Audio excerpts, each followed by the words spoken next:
I'm not at the church today though. I'm out with Dougie the Doug at our beach at Gullen. So, sad movies, Aunt Rose. In our family, expressions of sadness in reaction to a bereavement, or just in reaction to Hibs losing a goal in injury time, have often been communicated with the phrase sad movies.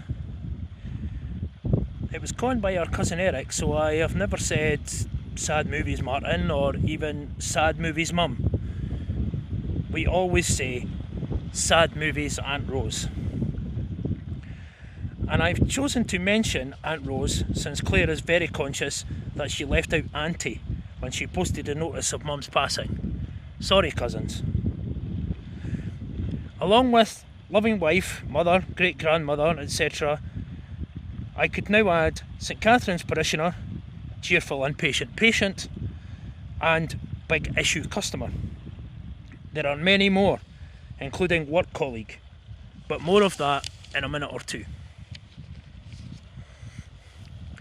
Now let's talk about love.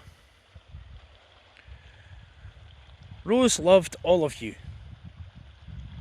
There were people in the church with us who she didn't know very well, and some that she'd never met. She loved all of you, and she still does.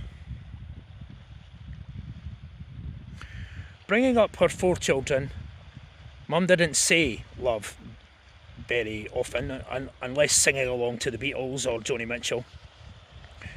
She lived it. It informed everything she did for Claire, Martin, Louise and myself, and of course for her husband Eric. In 1950s Coatbridge, Rose had a Protestant boyfriend from another planet, Edinburgh. The great love that Rose and Eric had for one another broke through the barriers that intolerance laid before them. Rosie's family and one or two of Eric's supported them at a time when their religion and culture didn't want to. It's like a plot of a romantic comedy, but at the time it wasn't funny. On the subject of our father, he had a lot of love that he showed to all of us with great generosity. It was Rose, however, that showed him how to love without condition or judgment. He didn't always do that 100%, but Rose did. 100% always.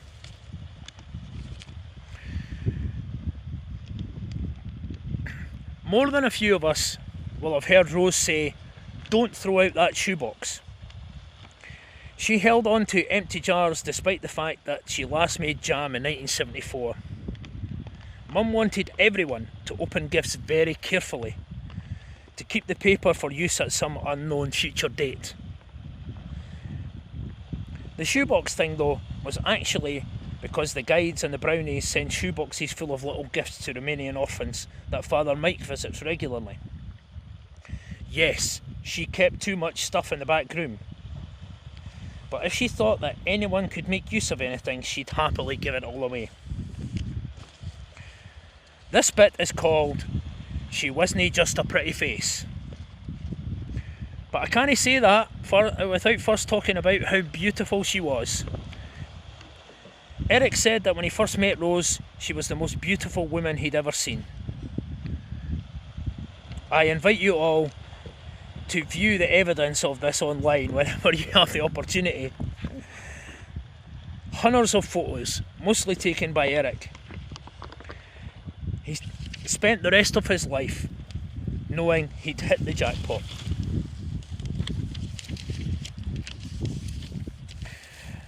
She wasn't just a pretty face. Rose was a talented singer.